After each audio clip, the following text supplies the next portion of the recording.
Hello everyone, once again welcome back to my YouTube channel. ഇന്നത്തെ വീഡിയോയിലൂടെ നിങ്ങളുമായി share ചെയ്യാൻ പോകുന്നത് പലപ്പോഴും ഒരു ബാഡ് റിലേഷൻഷിപ്പിലേക്ക് എൻറ്റേർഡ് ആയി കഴിഞ്ഞാൽ അതിൽ നിന്നും എങ്ങനെയെങ്കിലും മൂവ് ഓൺ ചെയ്താൽ മതി, അല്ലെങ്കിൽ ആ റിലേഷൻഷിപ്പിന് അധിക നാള് ഒരു എക്സിസ്റ്റൻസ് ഉണ്ടായിരിക്കില്ല, എങ്ങനെയെങ്കിലും അതിൽ നിന്നും ഒന്ന് ഒഴിവായി പോകണം എന്നൊക്കെ വിചാരിക്കുന്ന ഒരുപാട് വ്യക്തികളുണ്ട്. പലപ്പോഴും ആ വ്യക്തി ടോക്സിക് ആണ്, അല്ലെങ്കിൽ മുന്നോട്ട് പോകാൻ കഴിയുമെന്ന് തോന്നുന്നില്ല, അല്ലെങ്കിൽ ആ റിലേഷൻഷിപ്പ് വർക്കൗട്ട് ആകുമെന്ന് തോന്നുന്നില്ല എന്നൊക്കെ പല ആളുകളും പറയാറുണ്ട്. ഈ ബാഡ് റിലേഷൻഷിപ്പ് എന്നുള്ളത് കൊണ്ട് ഉദ്ദേശിക്കുന്നത് ഇതുപോലുള്ള ടോക്സിസിറ്റി അല്ലെങ്കിൽ ഒട്ടും ആക്സെപ്റ്റബിൾ അല്ലാത്ത ബിഹേവിയേഴ്സ് ഓപ്പോസിറ്റ് നിൽക്കുന്ന വ്യക്തിയിൽ നിന്നും കണ്ടിന്യൂസ് ആയി വരുന്ന സമയത്ത് അത് എത്ര പറഞ്ഞിട്ടും അവർക്ക് മനസ്സിലാകാതെയൊക്കെ വരുന്ന സമയത്താണ് ഇങ്ങനെ ബാഡ് റിലേഷൻഷിപ്പ് ആയി പോകുന്നത്.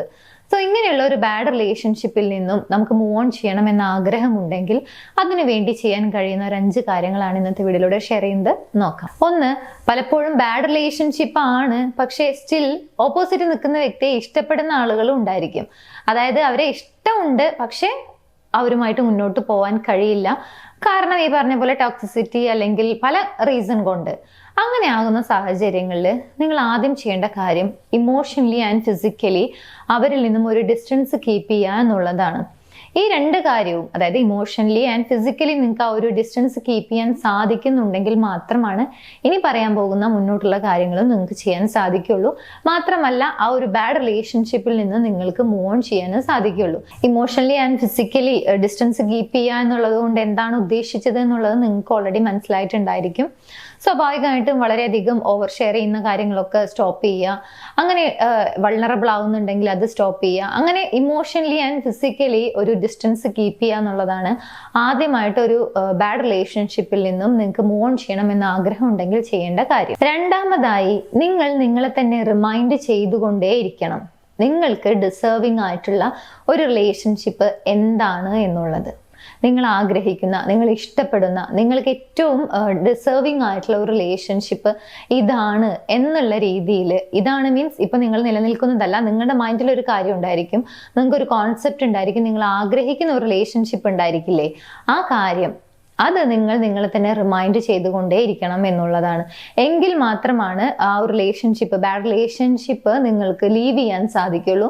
മാത്രമല്ല മുന്നോട്ട് നോക്കുന്ന സമയത്ത് കുറെ കൂടി ഒപ്റ്റിമിസ്റ്റിക് ആയി നിങ്ങൾക്ക് ആ ഒരു ലൈഫിനെ നിങ്ങൾക്ക് കാണാൻ സാധിക്കുള്ളൂ. സോ വാട്ട് യു ഡിസേർവ് എന്നുള്ളത് നിങ്ങൾ നിങ്ങളെ തന്നെ റിമൈൻഡ് ചെയ്യാന്നുള്ളതാണ് രണ്ടാമതായിട്ട് ചെയ്യേണ്ട കാര്യം. ഇനി മൂന്നാമത്തെ കാര്യം, നിങ്ങളുടെ ലൈഫിൽ ആ ഒരു പെർട്ടിക്കുലർ റിലേഷൻഷിപ്പ് അല്ലെങ്കിൽ നിങ്ങൾ ഇഷ്ടപ്പെടുന്ന അല്ലെങ്കിൽ നിങ്ങളുടെ ലൈഫ് പാർട്ട്ണർ ആ ഒരു വ്യക്തി അല്ലാതെ തന്നെ നിങ്ങളെ ഇഷ്ടപ്പെടുന്ന ഒരു സപ്പോർട്ട് സിസ്റ്റം നിങ്ങൾക്ക് ഉണ്ടായിരിക്കും എന്നുള്ളതാണ്. അങ്ങനെ നിങ്ങളുടെ ലൈഫിലുള്ള സപ്പോർട്ട് സിസ്റ്റം ആരാണോ അവരിലേക്ക് കുറെ കൂടി ലീൻ ചെയ്യുക എന്നുള്ളതാണ്. അതായത് നിങ്ങൾ ഇഷ്ടപ്പെടുന്ന നിങ്ങളുടെ ഏറ്റവും അടുത്ത സുഹൃത്തായിരിക്കാം, അല്ലെങ്കിൽ നിങ്ങളുടെ ഫാമിലി മെമ്പേഴ്സ് ആയിരിക്കാം, നിങ്ങളുടെ പാരൻസ് ആയിരിക്കാം, നിങ്ങളുടെ സഹോദരങ്ങളായിരിക്കാം.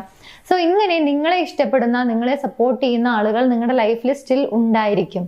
അവരോട് ഓപ്പണായിട്ട് കാര്യങ്ങൾ പറയുക, അവരോട് ഓപ്പണായിട്ട് സംസാരിക്കാൻ ശ്രമിക്കുക, അവരുടെ സപ്പോർട്ട് സീക്ക് ചെയ്യുക എന്നുള്ളതാണ്. സോ നിങ്ങൾക്ക് വിശ്വാസയോഗ്യമായിട്ടുള്ള അല്ലെങ്കിൽ നിങ്ങളെ കെയർ ചെയ്യുമെന്ന് ഉറപ്പുള്ള നിങ്ങളുടെ ലൈഫിൽ വളരെ ക്ലോസ് ആയിട്ടുള്ള ആളുകൾ ഉണ്ടായിരിക്കും. അങ്ങനെയുള്ള ആളുകളിലേക്ക് കുറെ കൂടി ലീൻ ചെയ്യാൻ ശ്രമിക്കുക എന്നുള്ളതാണ് ഇങ്ങനെ ഒരു സിറ്റുവേഷനിൽ മൂന്നാമതായിട്ട് ചെയ്യേണ്ട കാര്യം. നാലാമത്തെ കാര്യം, ഒരു ബാഡ് റിലേഷൻഷിപ്പ് ആണ് എന്നുള്ളത് മനസ്സിലാക്കുക എന്നുള്ളതാണ്. അതിലുപരി നിങ്ങൾക്ക് ഒട്ടും ആക്സെപ്റ്റബിൾ അല്ലാത്ത അല്ലെങ്കിൽ നിങ്ങളുടെ ആഗ്രഹത്തിന് വിരുദ്ധമായിട്ടുള്ള റിലേഷൻഷിപ്പ് ആണ് നിലവിൽ മാനിഫെസ്റ്റ് ആയിട്ടുള്ളത് എന്നുണ്ടെങ്കിൽ അത് അക്നോളജ് ചെയ്യുക എന്നുള്ളതാണ്. നിങ്ങൾ അത് എത്രത്തോളം മനസ്സിലാക്കുന്നുവോ അങ്ങനെയാണെങ്കിൽ ഓപ്പോസിറ്റ് നിൽക്കുന്ന വ്യക്തിക്കും അത് മനസ്സിലാക്കി കൊടുക്കാൻ സാധിക്കും. രണ്ടുപേർക്കും വലിയ പ്രശ്നങ്ങളില്ലാതെ നിങ്ങൾക്ക് എന്ത് ചെയ്യാം, മൂവ് ഓൺ ചെയ്യാനും സാധിക്കും എന്നുള്ളതാണ്. സോ എന്താണ് അവിടെ ട്രൂത്ത് ആയിട്ടുള്ള ഒരു കാര്യം അല്ലെങ്കിൽ ഫാക്ട് എന്താണോ അത് മനസ്സിലാക്കാൻ ശ്രമിക്കുക എന്നുള്ളതാണ് നാലാമതായിട്ട് ചെയ്യേണ്ട കാര്യം. And finally prioritize your peaceful mind set. നിങ്ങൾക്ക് എല്ലാത്തിനും ഉപരിയായിട്ട് അല്ലെങ്കിൽ നിങ്ങൾ നിങ്ങളെ തന്നെ പ്രയോറിറ്റൈസ് ചെയ്യുക എന്നുള്ളതാണ്. അത് നിങ്ങളുടെ മനസ്സിന്റെ സമാധാനത്തെ പ്രയോറിറ്റൈസ് ചെയ്യാൻ വേണ്ടി ശ്രമിക്കുക. അതിന് നിങ്ങളെ ഹെൽപ്പ് ചെയ്യുന്ന കാര്യങ്ങൾ, ആക്ടിവിറ്റീസ്, അങ്ങനെയുള്ള തോട്ട്സ് ഒക്കെ നിങ്ങൾക്ക് തന്നെ കൊടുക്കാൻ വേണ്ടി ശ്രമിക്കുക എന്നുള്ളതാണ്. ബിക്കോസ് ഒരു ബാഡ് റിലേഷൻഷിപ്പ് ആയിക്കൊള്ളട്ടെ, അതിൽ നിന്ന് മൂവ് ഓൺ ചെയ്യുന്ന സാഹചര്യങ്ങളിൽ പലപ്പോഴും നമ്മളെ ഡിസ്റ്റർബ് ചെയ്യുന്ന അല്ലെങ്കിൽ നമ്മളെ തന്നെ കൺഫ്യൂസ്ഡ് ആക്കുന്ന ഒരുപാട് തോട്ട്സ് വരാനുള്ള സാധ്യത വളരെയധികം കൂടുതലായിരിക്കും. സോ അങ്ങനെയുള്ള കാര്യങ്ങളൊക്കെ ഓവർകം ചെയ്യണം എന്നുണ്ടെങ്കിൽ നമ്മുടെ മനസ്സമാധാനത്തിനെ അല്ലെങ്കിൽ ആ ഒരു പീസ്ഫുൾ ആയിട്ടുള്ള മൈൻഡ് സെറ്റിനെ നമ്മൾ പ്രയോറിറ്റൈസ് ചെയ്യുക തന്നെ വേണം. സോ ഈ 5 കാര്യങ്ങൾ നമുക്ക് ചെയ്യാൻ സാധിച്ചു കഴിഞ്ഞാൽ, നമ്മുടെ ലൈഫിൽ കുറെ ചെറിയ രീതിയിലെങ്കിലും ഇംപ്ലിമെന്റ് ചെയ്യാൻ സാധിച്ചു കഴിഞ്ഞാൽ തീർച്ചയായിട്ടും നമുക്ക് ഒട്ടും ആക്സെപ്റ്റബിൾ അല്ലാത്ത അല്ലെങ്കിൽ അത്രയധികം ലൈഫ് ഉണ്ട് എന്ന് തോന്നാത്ത അല്ലെങ്കിൽ ഒരു ബാഡ് റിലേഷൻഷിപ്പ് ആണ് എന്ന് പൂർണ്ണ ബോധ്യമുള്ള ഒരു റിലേഷൻഷിപ്പിൽ നിന്ന് മൂവ് ഓൺ ചെയ്യുന്നതിന് വേണ്ടി ഈ പറഞ്ഞ കാര്യങ്ങളൊക്കെ ലൈഫിൽ അപ്ലൈ ചെയ്ത് നോക്കാവുന്നതാണ്. തീർച്ചയായിട്ടും നിങ്ങൾ ഡിസേർവിംഗ് ആയിട്ടുള്ള, നിങ്ങൾക്ക് വളരെയധികം ഹാപ്പിനെസ് നൽകുന്ന ഒരു റിലേഷൻഷിപ്പ് നിങ്ങൾക്ക് മാനിഫെസ്റ്റ് ചെയ്യാൻ സാധിക്കുകയും ചെയ്യും. നിങ്ങളുടെ റിലേഷൻഷിപ്പിൽ നിങ്ങൾ ഏതെങ്കിലും രീതിയിലുള്ള ഇഷ്യൂസ് ഫേസ് ചെയ്യുന്നുണ്ടെങ്കിൽ അതിനൊരു പ്രോപ്പർ ഗൈഡൻസ് വേണം, ആ റിലേഷൻഷിപ്പ് ഇഷ്യൂ സോൾവ് ചെയ്യണം എന്ന ആഗ്രഹമുണ്ടെങ്കിൽ അതിന്റെ സപ്പോർട്ടിന് വേണ്ടി മുകളിൽ കാണുന്ന നമ്പറിലേക്ക് കോൺടാക്ട് ചെയ്യാവുന്നതാണ്. എൻ്റെ യൂട്യൂബ് ചാനൽ നിങ്ങൾ ആദ്യമായാണ് കാണുന്നത് എന്നുണ്ടെങ്കിൽ, പുതിയ വീഡിയോസ് കാണാൻ താല്പര്യമുണ്ടെങ്കിൽ ചാനൽ സബ്സ്ക്രൈബ് ചെയ്യാനും മറക്കരുത്. മറ്റൊരു വീഡിയോയിൽ കാണാം. താങ്ക്